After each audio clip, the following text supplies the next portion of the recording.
لا حول ولا قوت الا باللہ کی فضیلت و کمالات جس سے اکثر لوگ ناواقف ہیں، سنیے اور وڈ بنائیے اور کمال دیکھیے۔ بسم اللہ الرحمن الرحیم۔ السلام علیکم ورحمۃ اللہ وبرکاتہ۔ اکثر اوقات یہ پڑھا کرو، لا حول ولا قوت الا باللہ۔ لا حول ولا قوت الا باللہ کے معنی کیا ہیں، اس کی فضیلت کیا ہے؟ یہ جملہ سب کو یاد ہو گیا ہوگا، لیکن کمال اس جملے کا، اس فضیلت اس جملے کی اور عظمت اس جملے کی، یقین جانیے یہ جملہ آپ سب کو یاد ہوگا، لیکن کمال ہے اس کا۔ نبی کریم صلی اللہ علیہ وآلہ وسلم نے فرمایا، اکثر اوقات بندہ غمگین رہتا ہے، ایک غم ہے اور ایک ہم ہے۔ یہ دو لفظ ہوتے ہیں۔ غم اس کو کہتے ہیں کہ آپ کو کوئی دکھ ہو، نقصان ہو گیا، غم آ گیا، نقصان ہو گیا، غم آ گیا، والدین مر گئے، غم آ گیا، رشتہ ٹوٹ گیا، غم آ گیا، رشتہ دار مر گئے، غم آ گیا، سبب معلوم ہو جس کا وہ ہے غم، اور ہم کو کبھی کبھی بغیر کسی وجہ سے دل میں غم آ جاتا ہے، اس کو ہم کہتے ہیں۔ اس ہم کا علاج یہ ہے کہ ویسے ہی غم آ جاتا ہے۔ لوگ کہتے ہیں آپ پریشان لگ رہے ہیں، غمگین لگ رہے ہیں، کہتے ہیں پتہ نہیں سبب، مجھے معلوم نہیں، میرا دل کیا ہے غمگین رہتا ہے، اس کو ہم کہتے ہیں، اس کو ہم کہتے ہیں۔ اس دعا کے کمالات میں ایک کمال یہ بھی ہے جو لوگ اکثر، اب فضیلت سنیے، نبی کریم صلی اللہ علیہ وآلہ وسلم نے فرمایا، لا حول ولا قوت الا باللہ پڑھا کرو، اللہ غم بھی دور کر دے گا، اللہ ہم بھی دور کر دے گا۔ لا حول ولا قوت الا باللہ پڑھا کرو، اللہ غم بھی دور کر دے گا اور اللہ ہم بھی دور کر دے گا۔ جو لوگ اکثر غمگین رہتے ہیں اور پھر وسوسے سے بیمار ہو جاتے ہیں، ان کا بہترین علاج لا حول ولا قوت الا باللہ ہے۔ ان کا بہترین علاج لا حول ولا قوت الا باللہ۔ نبی کریم صلی اللہ علیہ وآلہ وسلم نے فرمایا، ابو ذر کثرت سے یہ پڑھا کرو، لا حول ولا قوت الا باللہ۔ یہ عرش کے نیچے کے خزانوں میں سے ایک خزانہ ہے، یہ عرش کے نیچے سے خزانوں میں سے ایک خزانہ ہے، لا حول ولا قوت الا باللہ۔ لوگوں نے اس کو جتنا معمولی سمجھا ہوا ہے، اللہ کی قسم یہ اتنا ہی عظمت والا جملہ ہے۔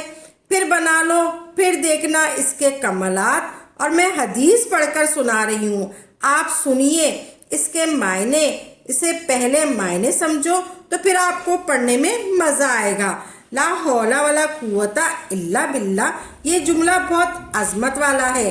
ولا حول ولا قوت الا باللہ، لا حول ولا قوت الا باللہ یہ جملہ بہت عظمت والا ہے۔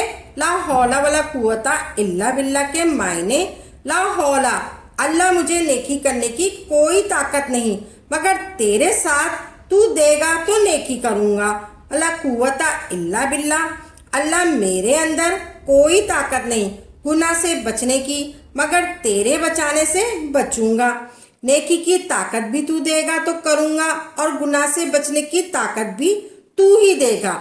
بے شک نبی کریم صلی اللہ علیہ وآلہ وسلم نے فرمایا، کسی کی کوئی طاقت نہیں ہے۔ صحیح حدیث پڑھ کر سنا رہی ہوں۔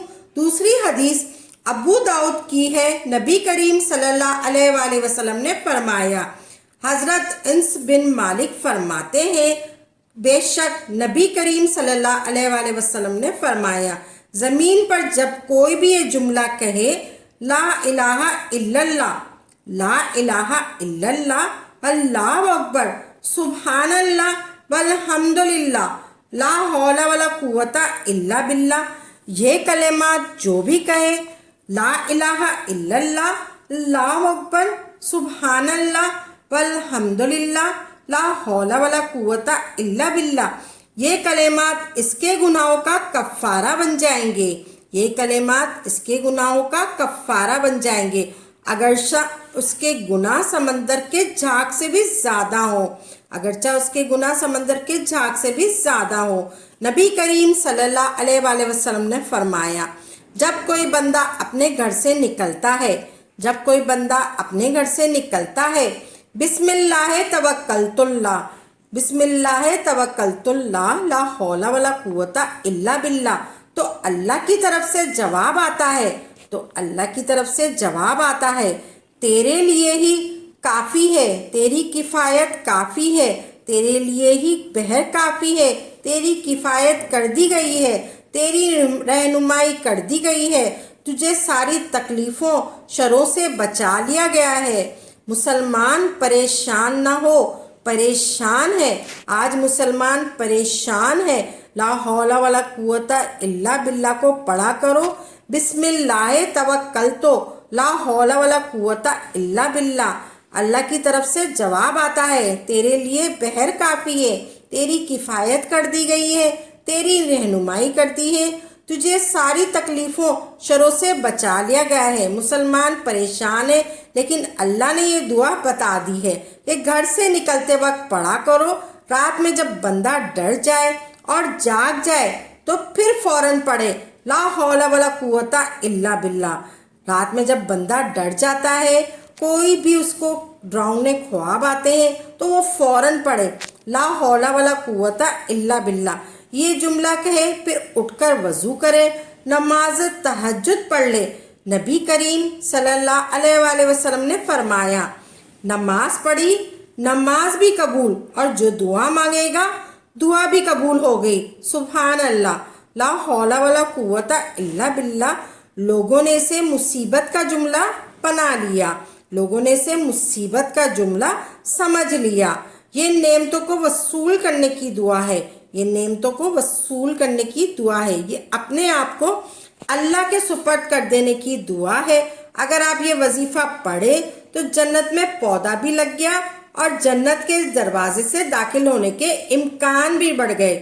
نبی کریم صلی اللہ علیہ وآلہ وسلم نے فرمایا، لا حول ولا قوت الا باللہ، لا حول ولا قوت الا باللہ، گھر سے نکلتے وقت پڑھا کرو، لا حول ولا قوت الا باللہ، اللہ تمہاری رہنمائی کرے گا، تمہاری کفایت کرے گا، اللہ تمہاری رہنمائی کرے گا اور کفایت کرے گا، اور ساری تکلیفوں شروں سے بچا لے گا، آفات بلدیات سب سے بچا لے گا۔ آپ نے پڑھنا ہے گھر سے نکلتے وقت، لا حول ولا قوت الا باللہ پڑھنا ہے، گھر سے نکلتے وقت پڑھا کرو۔ نبی کریم صلی اللہ علیہ وآلہ وسلم نے فرمایا، لا حول ولا قوت الا باللہ صرف جنت کا دروازہ نہیں ہے، جنت کا ایک خزانہ بھی ہے۔ لا حول ولا قوت الا باللہ پڑھو گے تو وہ خزانہ بھی مل جائے گا۔ اس کلمے کی ایک بہت بڑی فضیلت یہ ہے، آپ ہر روز لا حول ولا قوت الا باللہ صرف جنت کا دروازہ نہیں ہے، جنت کا ایک خزانہ بھی ہے، لا حول ولا قوت الا باللہ پڑھو گے تو خزانہ بھی مل جائے گا۔ اس کلمے کی ایک بہت بڑی فضیلت یہ ہے، آپ ہر روز پڑھیں گے تو انشاءاللہ تبارک تعالیٰ کامیابی ہی کامیابی ملے گی۔ جو بندہ ہر روز نہیں پڑھتا، اس کو حالت بیماری میں، حالت غم میں، حالت مصیبت میں یہ کلمہ ضرور پڑھنا چاہیے۔ اس وظیفے کی برکت سے آپ جہنم کی آگ سے بچ جائیں گے۔ لا حول ولا قوت الا باللہ، لا حول ولا قوت الا باللہ، لا حول ولا قوت الا باللہ، لا حول ولا قوت الا باللہ، لا حول ولا قوت الا باللہ۔ اس کلمے کا ورد کثرت سے کریں، اس کلمے کا ورد کثرت سے کریں، انشاءاللہ تبارک تعالیٰ آپ کے سارے غم مٹ جائیں گے۔ آپ جب بھی غمگین رہتے ہیں، اکثر اوقات بندہ غمگین رہتا ہے، اکثر اوقات بندہ غمگین رہتا ہے، آپ جب بھی غمگین رہتے ہیں تو یہ کلمے پڑھ لیا کریں، لا حول ولا قوت الا باللہ، لا حول ولا قوت الا باللہ۔ یہ ابو ذر کثرت سے یہ پڑھا کرتے تھے، لا حول ولا قوت الا باللہ۔ یہ عرش کے خزانوں میں سے ایک خزانہ ہے، لا حول ولا قوت الا باللہ۔ یہ جملہ بہت عظمت والا ہے، لا حول ولا قوت الا باللہ، لا حول ولا قوت الا باللہ پڑھا کریں، انشاءاللہ تبارک تعالیٰ آپ کے سارے غم مٹ جائیں گے، انشاءاللہ تبارک تعالیٰ۔ لا حول ولا قوت الا باللہ کو اپنی زندگی کا حصہ بنائیں، اپنی زندگی کا مقصد بنا لیں، اور جو وظیفہ کریں پختہ یقین کے ساتھ کریں۔ وظیفہ خود بھی کریں اور صدقہ جاریہ سمجھ کر دوسروں کے ساتھ ہی شیئر کریں، اور میری اس ویڈیو کو لائک کریں۔ دوستوں دعاؤں میں یاد رکھیے گا، انشاءاللہ تبارک تعالی نئی نئی ویڈیو کے ساتھ اور اچھے اچھے وظائف کے ساتھ خدمت میں حاضر ہوں گے۔ تب تک کے لیے اجازت دیں، اللہ حافظ۔